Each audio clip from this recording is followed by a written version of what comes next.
여러분의 인내에 깊이 감사드립니다. 정말 졸음이 많이 오는 시간인데도 불구하고 이겨내 주셔서 감사합니다. 이 시간은 네 번째 시간으로 거룩한가 혹은 변화되고 있는가라는 주제로 함께 말씀을 나눠보기를 원합니다. 요즘 지구촌에서는 이 변화를 늘 화두로 일삼고 있죠. 기후변화, 환경의 변화, 구조의 변화, 의식의 변화, 리더십의 변화 등등등 변화가 아주 일상인 시대가 되고 말았습니다. 여러분, 우리도 변화를 해야 될까요? 변화해야 됩니다. 여기 나타난 말씀처럼 change, 변화할 때 chance, 기회가 생기기 때문입니다. 변화가 없으면 기회도 없습니다. 변화 없이는 기회는 결코 오지 않습니다, 여러분. 그런데 변화는 두 가지 양상이 있습니다. 첫 번째는 구조의 변화입니다. 라인홀드 니버라는 사람이 이야기를 했습니다. 이런 내용입니다.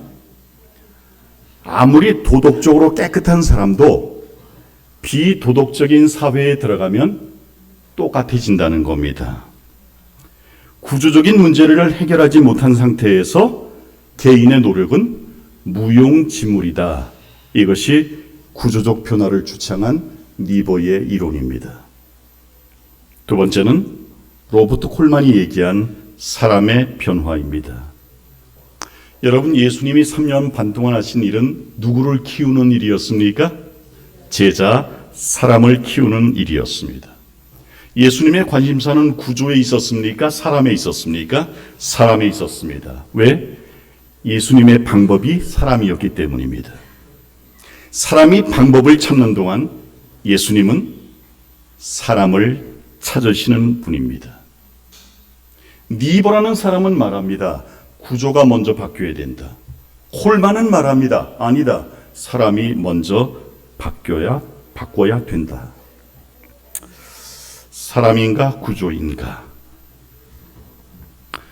예수님 당시의 구조를 보면 바리새파 사람들은 전통을 고수하고자 했습니다. 사두개파 사람들은 성전 제도를 고수하려고 했습니다. 에세네파 사람들은 제도권을 부인하고 은둔 생활을 했습니다. 못 볼 꼴 보고 사느니 차라리 내가 산골에 들어가 산다. 이 사람들이 에세네파였습니다. 그리고 열심당원들이 있었는데 예수님 제자 중에도 열심당원이 있었죠. 셀로딘 누구 있었습니까? 시몬이 있었습니다. 이 사람들은 봉기와 반란을 통해서 체제를 뒤엎고자 했습니다. 이들 모두의 공통점은 뭐냐면은 구조에 집중했다고 하는 사실입니다. 그런데 오직 한 번 예수님은 다른 접근을 시도하셨습니다. 사람에게 집중하셨습니다. 왜? 진정한 변화는 누구에게로부터? 사람에게로부터 시작된다는 사실을 잘 아셨기 때문입니다. 우리도 예수님의 접근법에 주목해야 합니다. 변화된 사람이 먼저 등장해야 세상을 변화시킬 수 있기 때문입니다. 사람인가 구조인가를 이야기할 때 우리는 사람을 앞세워야 합니다. 왜? 그것이 예수님의 방법이기 때문입니다. 사도행전의 내용을 축약하면 이렇습니다. 사도행전은 오순절 다락방의 변화로 시작됩니다. 사람의 변화입니다. 그러자 뭐가 일어났습니까? 부흥이 일어났습니다. 그런데 부흥과 더불어 무슨 문제가 발생했냐면 구조적 문제가 발생했습니다. 구제를 하는데 헬라파 과부들이 히브리파 과부들보다 대우를 못 받는 겁니다. 구조적인 문제가 발생한 겁니다. 이 문제를 놓고 기도하다가 해결한 것은 변화된 사람, 7 집사를 투입하는 일이었고, 그러자 문제가 해결되었고 또다시 부흥이 일어났습니다. 그러자 또다시 구조적 문제가 발생합니다. 갑자기 많은 사람이 들어오다 보니까 하나님의 말씀과 진리가 막 섞이는 구조적인 문제들이 발생하는 겁니다. 그럴 때 사도들을 다시 투입합니다. 그러자 문제가 해결되고 다시 부흥이 찾아왔습니다. 여기서 늘 앞서는 것은 사람입니다. 사람의 변화가 우선이라는 사실을 사복음서와 사도행전은 우리에게 잘 가르쳐주고 있습니다. 그렇다면 구조적 변화는 불필요한 것일까요? 아닙니다. 사람이 변화되면 이 부분도 변화되어야 합니다. 모세가 일이 많아서 탈진합니다. 그때 하나님이 그의 장인 이드로를 세우시죠.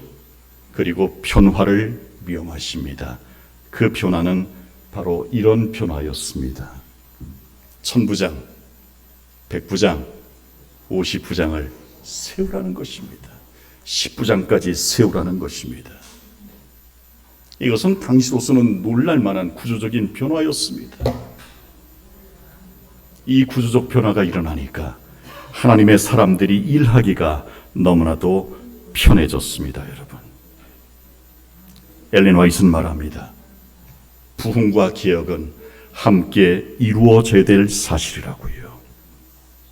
개혁보다 앞서는 것은 부흥이지만 개혁이 빠진 부흥은 금방 소멸되고 말 것이라고 말씀하고 있습니다.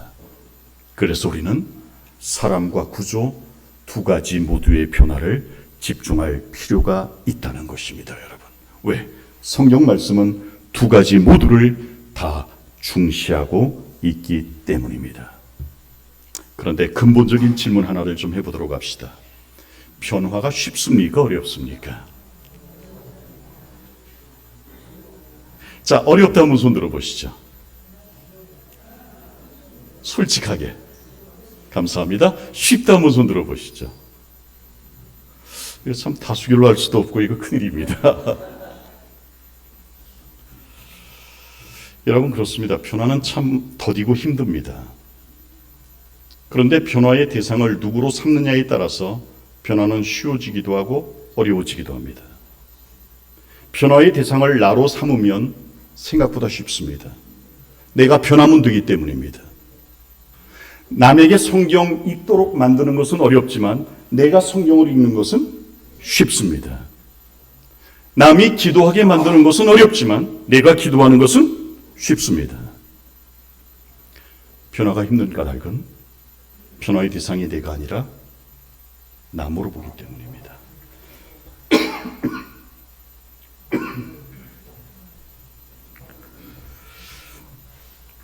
여러분, 변화를 가능케 하는 것들이 무엇이는지 함께 살펴보도록 합시다. 제가 이야기식으로 좀 해드리겠습니다. 미국 작은 교회, 가난한 교회에서 청년들이 세차를 해서 번 돈으로 이 교회를 돕기로 했습니다. 그래서 자기 주머니를 털어서 모은 돈으로 세차장을 빌렸고 모든 기구를 장만했습니다. 모든 준비를 마치고 그날이 오기만을 아주 애타게 기다렸습니다.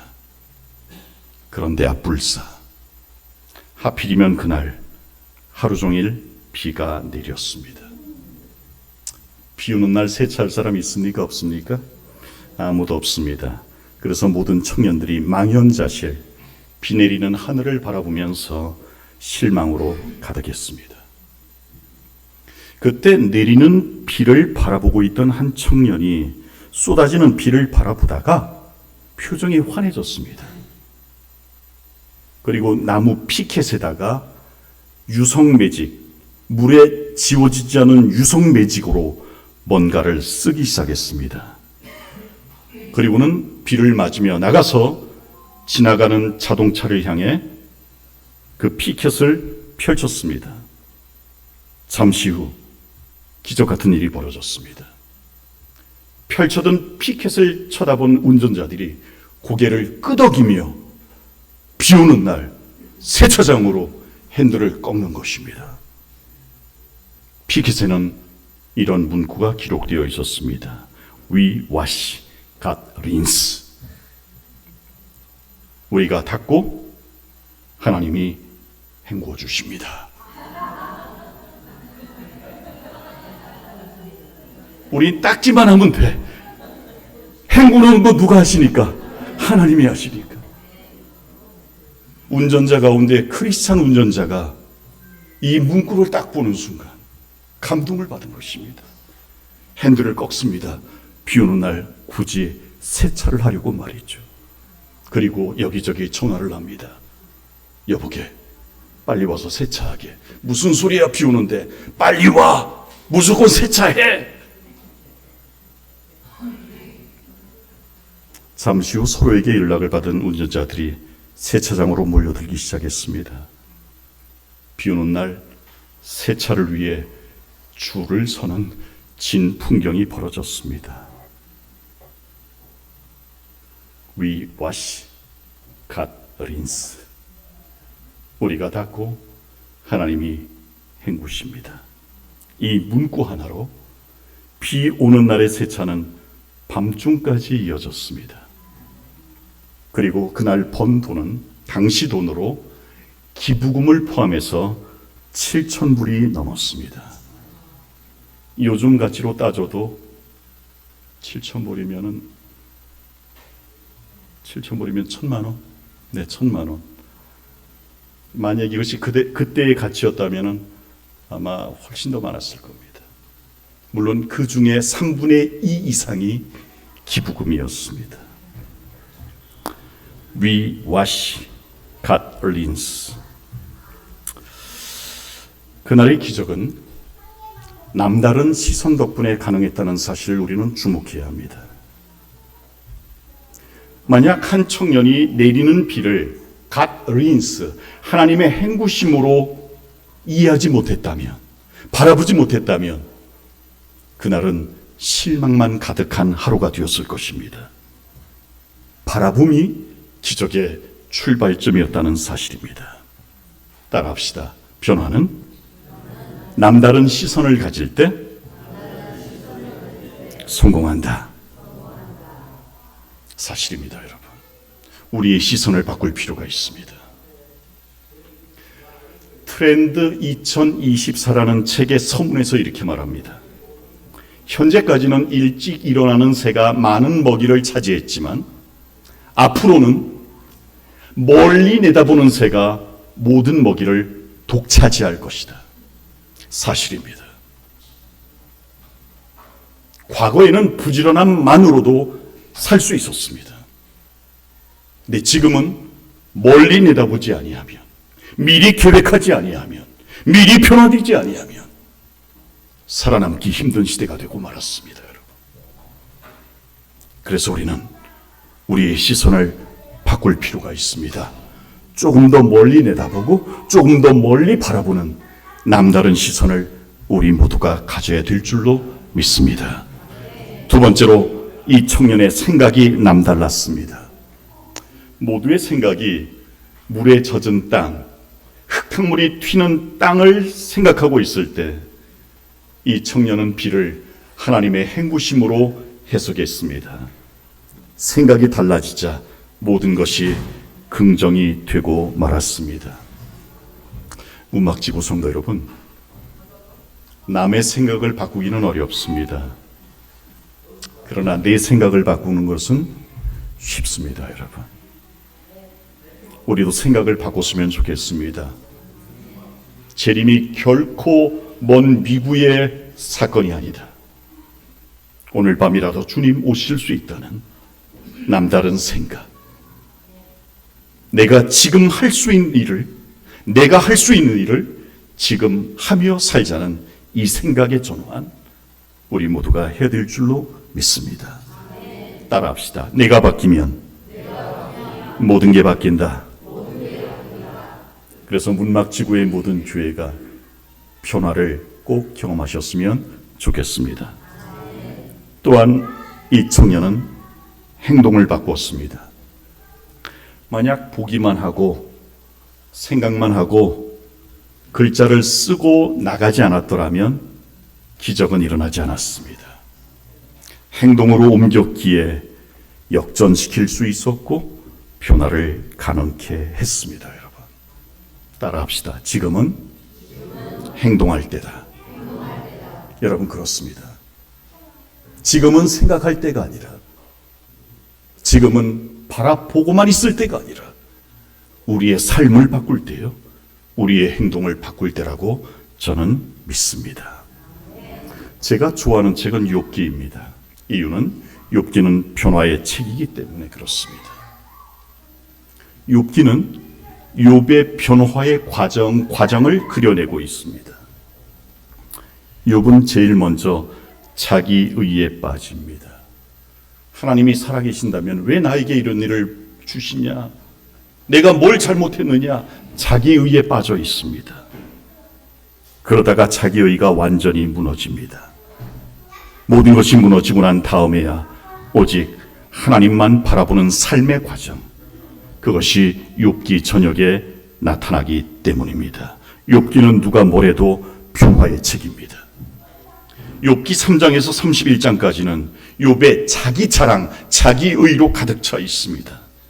그러다가 욥기 32장에서 엘리후가 등장합니다. 엘리후가 등장하면서 욥의 잘못이 드러납니다.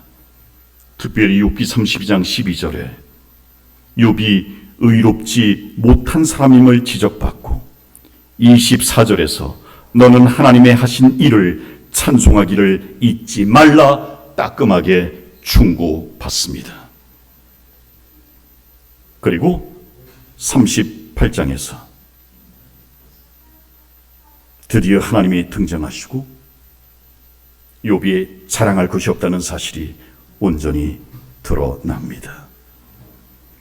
욥이 자랑을 멈추고 회개하기 시작하면서 하나님은 욥을 회복시키십니다. 여러분, 하나님의 복은 자랑하는 신앙이 아니라 자복하는 신앙이 시작될 때 주어지기 시작하는 것입니다. 여러분, 우리도 자랑하는 신앙에서 자복하는 신앙으로 바뀌었으면 정말 좋겠습니다. 그런데 욥의 변화를 가능케 한 것은 아까 We wash got rinse라는 문구를 쓴 바로 그 청년처럼 시선의 변화를 통하여 욥은 변화가 시작됐다는 것입니다. 듣는 신앙에서 보는 신앙으로 바뀌었습니다. 주께 대하여 시작. 주께 대하여 귀로 듣기만 하였사더니 이제는 눈으로 주를 배움나이다. 전에는, 하나님을 만나기 전에는 듣는 신앙이었습니다. 정보 신앙이었습니다.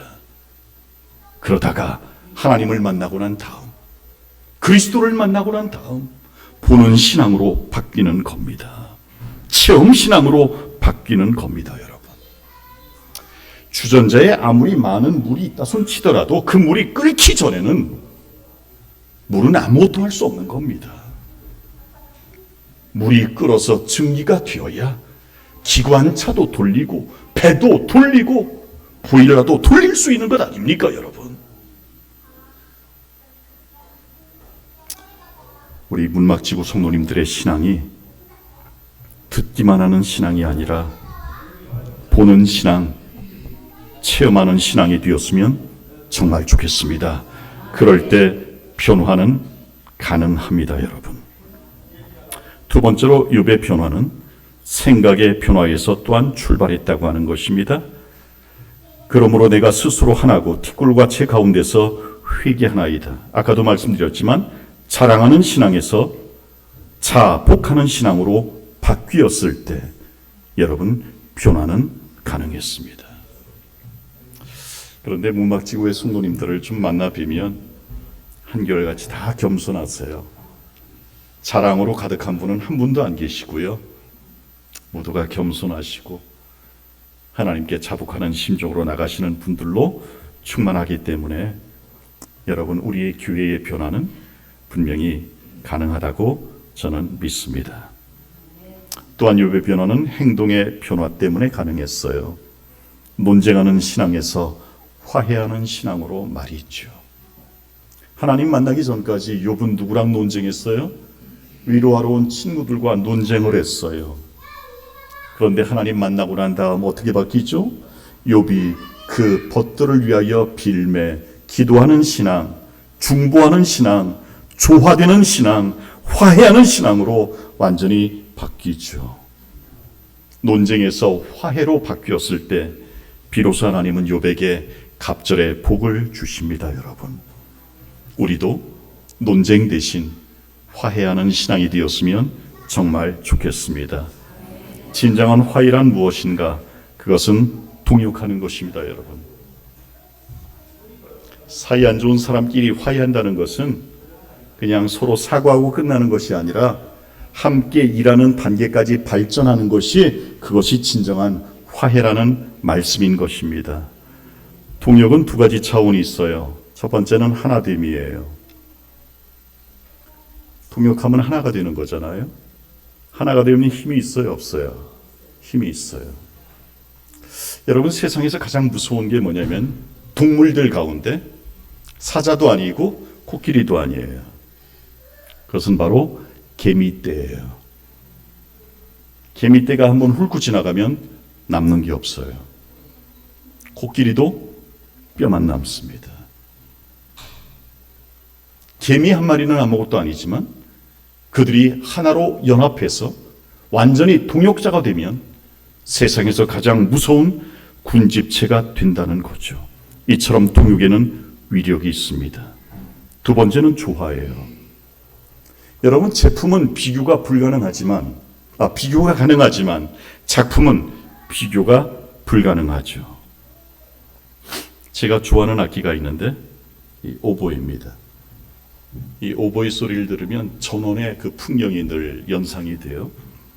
여러분, 특별히 넬라 판타지아로 가사가 붙여진 곡, 미션에 나오는 가브리엘스 오보에라고 하는 그 작품이 있습니다.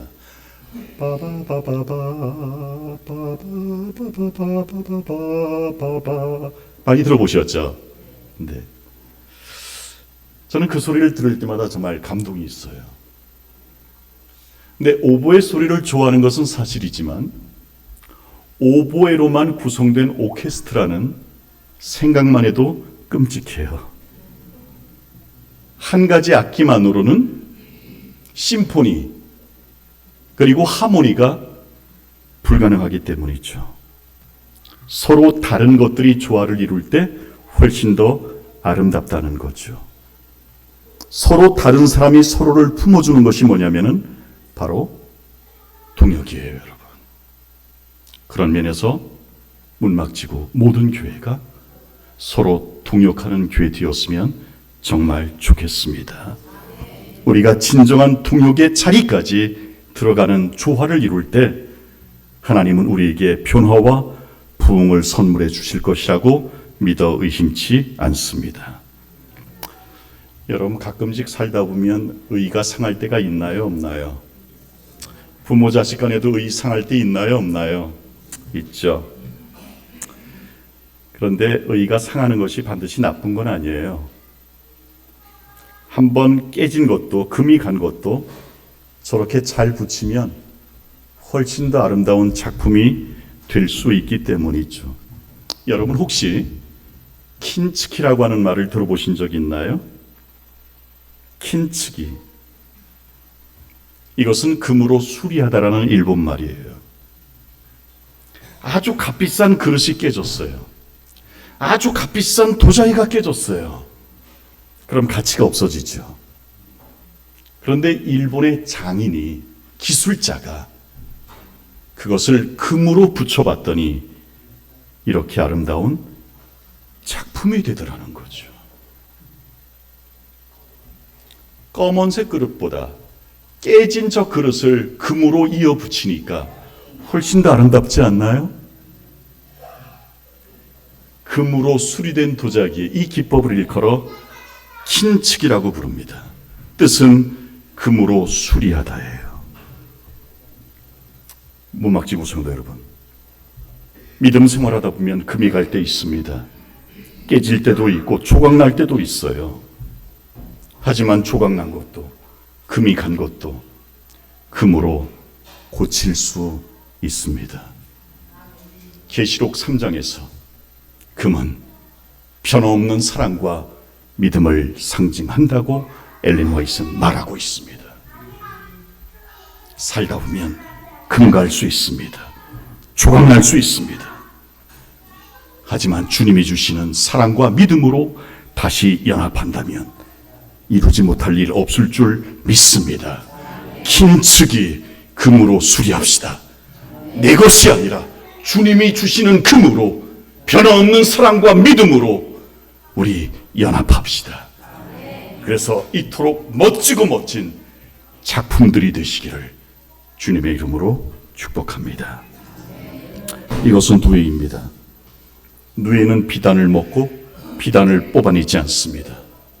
누에는 뽕잎을 먹고 비단을 뽑아냅니다. 누이의 몸이 그런 메커니즘을 가지고 있기 때문에 그렇습니다. 우리도 서로 다른 뽕잎을 먹으며 살고 있습니다. 그럴지라도 우리가 뽑아내는 것은 비단처럼 아름다운 것이어야 됩니다, 여러분. 고난을 먹을지라도, 어려움을 먹을지라도 우리가 뽑아내는 정금 같은 믿음의 실이 되었으면 정말 좋겠습니다. 생각이 조금 다를지라도, 추구하는 바가 조금 다를지라도 오직 부흥을 위하여, 우리의 본향을 위하여 연합하는 문막지구 성도님들 되셨으면 정말 좋겠습니다.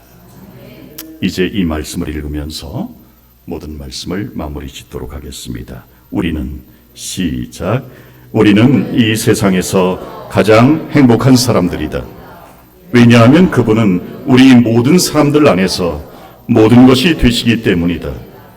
그분은 우리에게 상담자, 인도자, 후원자, 부드럽고 동정하는 친구가 되실 것이다. 그분은 우리가 원하는 모든 것이며 모든 것에서 최고요, 최후요, 최선이시다. 아멘. 우리 모두가 예수님께 집중한다면 하나 될 줄로 믿습니다. 우리의 최고, 최후, 최선 되시는 예수님을 우리의 머리로 삼고 우리 모두 똘똘 뭉쳐 의를 이루며 변화를 이루는 저와 여러분 되시기를 축복합니다. 시선을 바꿉시다. 생각을 바꿉시다. 행동을 바꿉시다. 그 모든 일을 오직 성령께서 인도하실 수 있도록 그분께 모든 것을 내어드리는 저와 문막지구 모든 성도님들 되시기를 바라면서 오늘 말씀 마칩니다.